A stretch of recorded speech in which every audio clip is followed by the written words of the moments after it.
Hello friends, welcome back to my channel. Today we are going to talk about Azure Kubernetes Service. We call it as a AKS. If you see my previous videos, I have been talked about the cloud-based Kubernetes services, right? So it's mainly one of the Kubernetes service which is running in Azure. You might have been aware of this one. So it's mainly a Kubernetes service, like how we have for on-premises cloud services also provided a Kubernetes service, AKS. Like if you see in AWS, we have Elastic Kubernetes Service, and Azure, same AKS, and we have GKE in the Google Cloud services also. So today we are going to talk about Azure Kubernetes Service. Okay, though we have on-premises, why I am choosing this AKS for some of the projects? Because some of the organizations were already having the Microsoft privileges, and they are already being part of that services, and they are having all the roles and responsibilities of usage of that applications. Like when you take, the day will start from the Microsoft applications we have been using day to day. When you start from Teams, Outlook, whatnot, anything, OneNote, so that some of the organizations which are having and abounded with the Azure Microsoft thing, so they are willing to use Azure services on fly.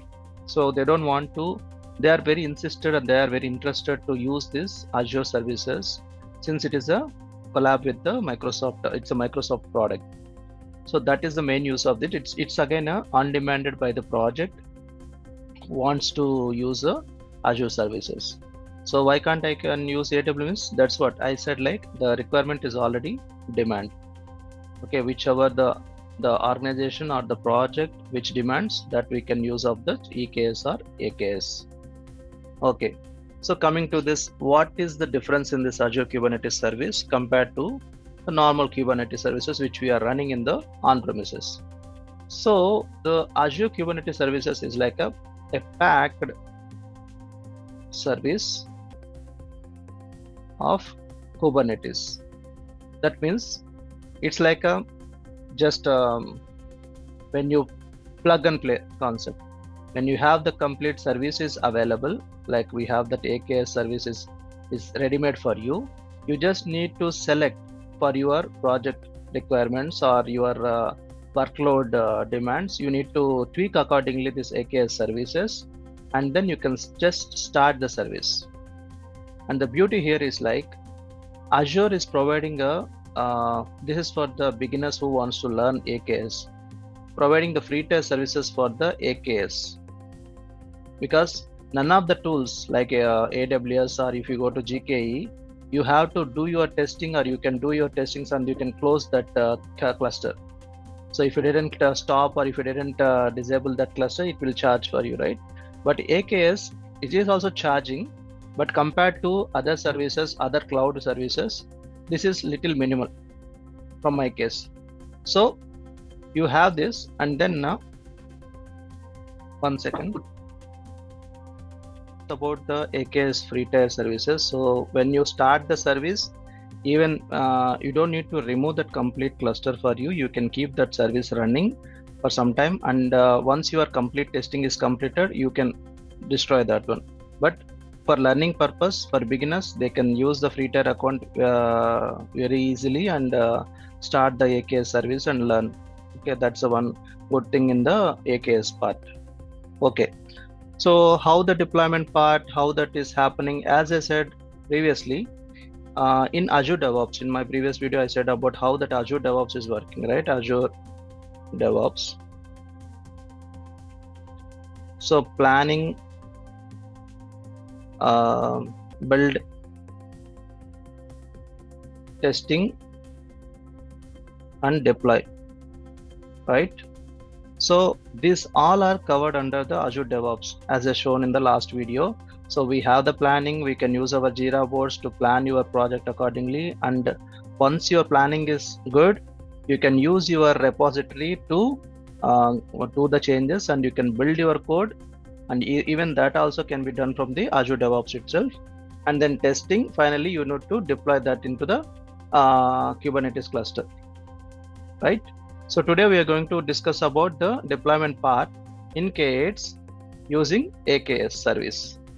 Okay, so that's what we are going to discuss today, and let's take you into the Azure page.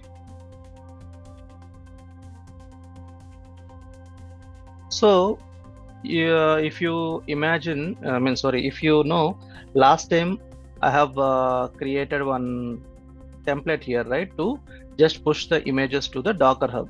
So my images are already there in the Docker Hub, if you can see here.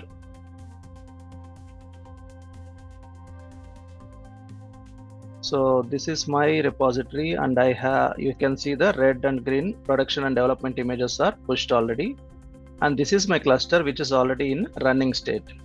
Okay, so just as I said, like, it is just a very easy to launch. There is no hurry here, and we can just go to the search and you can select for AKS. It will show you the respect to AKS cluster thing, whatever you want to start. You can select it and you can just start it. And you need to demand like how many nodes you need to require for that one. But for testing purpose, I used only one node for doing my deployments. So you can see what are all the namespace we have, workloads. Okay, so these and all are the basic installables when you start your application. Okay, so this is services.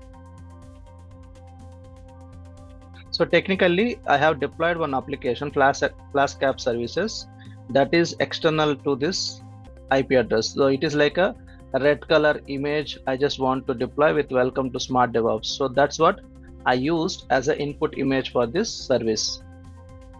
Okay, so now what I'm going to do, I just want to deploy a green image instead of the red image.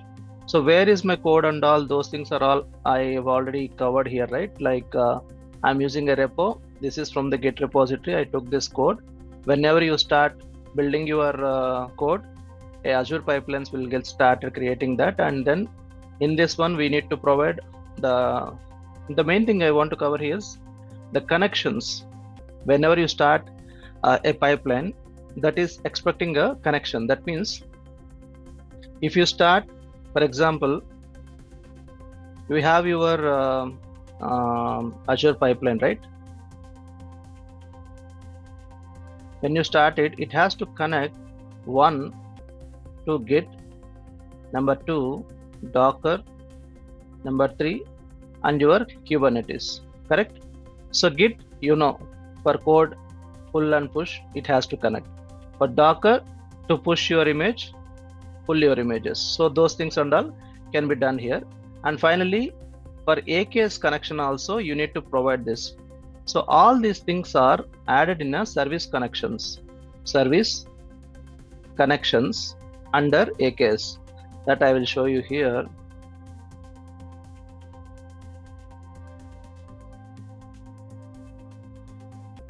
You can see here, right?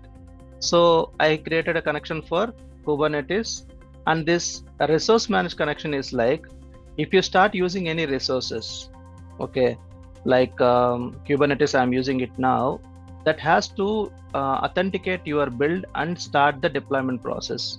So that is the main use of the Azure Resource Management Service connection. It has to be created at beginning itself, and then retail it's already there, and Docker Hub connection. So you need to have this minimum service connections to be enabled in the service connections tab.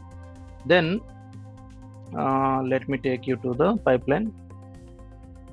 So if you see here, that is the Docker Hub connection I have created. I'm giving it here, and image name, image tag, everything is there.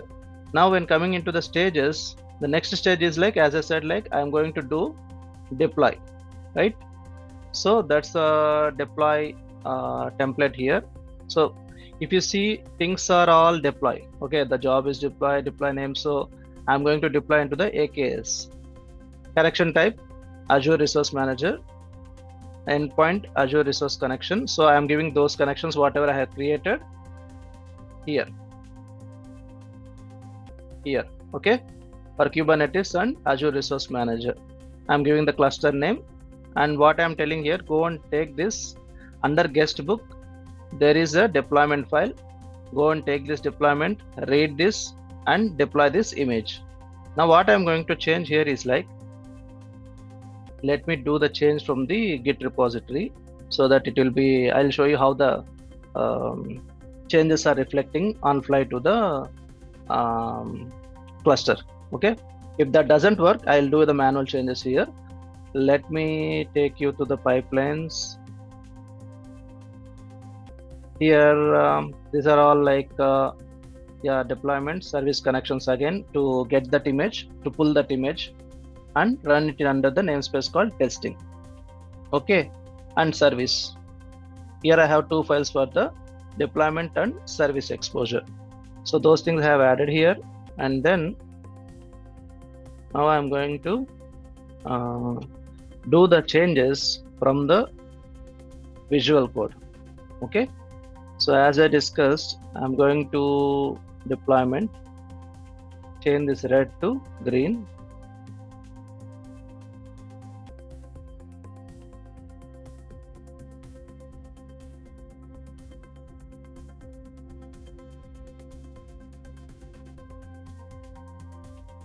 I'm doing a commit.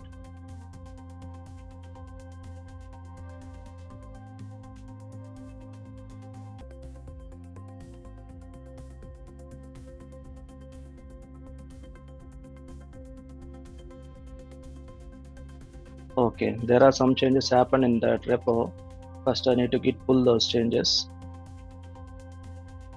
Then I will say yes, submit. Now git status.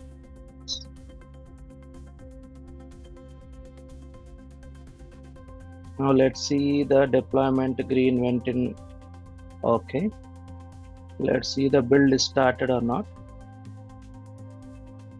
Yeah, you can notice here the build is started now, which I merged. So deployment is in progress. Now technically what it has to do, it has to take the code, whatever I did that merge, right? So then the image which is running now, it is red, right? So technically it has to change that to green image. So that is the functionality testing I'm doing it for using my image. Now I deployed it, image is deployed, right? So image is going good, and service also started, finalize the job, done. So before going to that one, let me take you to this Kubernetes cluster. What are all the workloads are coming it here? So as I said, my namespace is testing, right? Under testing, what are all the workloads I have? Everything you can see here. So my app is Flask app. Okay, 2 are running now. Can you see 26 seconds ago, right? So now let me go here and refresh it. You can see the changes happened. So couple of things here. One thing is the change what I did in the repository, Git repository, that has been updated into Azure directly, and the Azure took the changes and applied that into the Kubernetes cluster. So two things happened on fly. One, GitOps thing worked out, and at the same time that GitOps updated the code and then cluster. So this is the beauty of that one, and I'm going to roll back that one to the red again. Let's see how it is going to be. Red, save. I'm not going to touch this pipeline. I'm doing the same action again.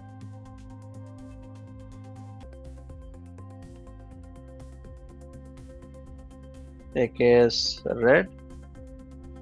I'm just pushing the code. Done. Yeah.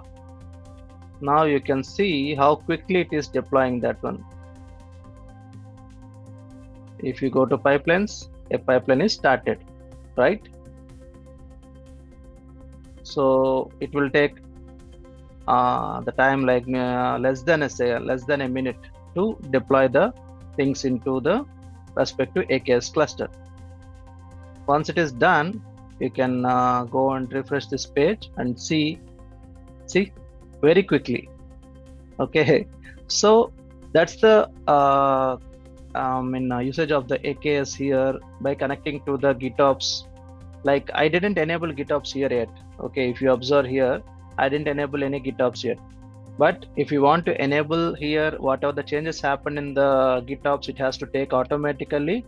Yes, the functionality is already happening like that only. Okay, and even we can run some GitOps tools like a Flux GitOps. We can install that, and we can do like that also. Okay, keep changing that code in the source repository to learn automatically, and we can do the customizations, everything. We can do that one. But this is a testing purpose. I tried this. But if you want to enable it for GitOps also, yes, we can do that. Automated deployments, everything, whatever that advanced features we have for the Kubernetes and the minimum basic concepts we have for the Kubernetes, everything is covered in the AKS. And it is, I'm telling you guys, it's very easy to set up your environment using Azure Kubernetes Service. So that's it about this video. If you have any questions, please comment it.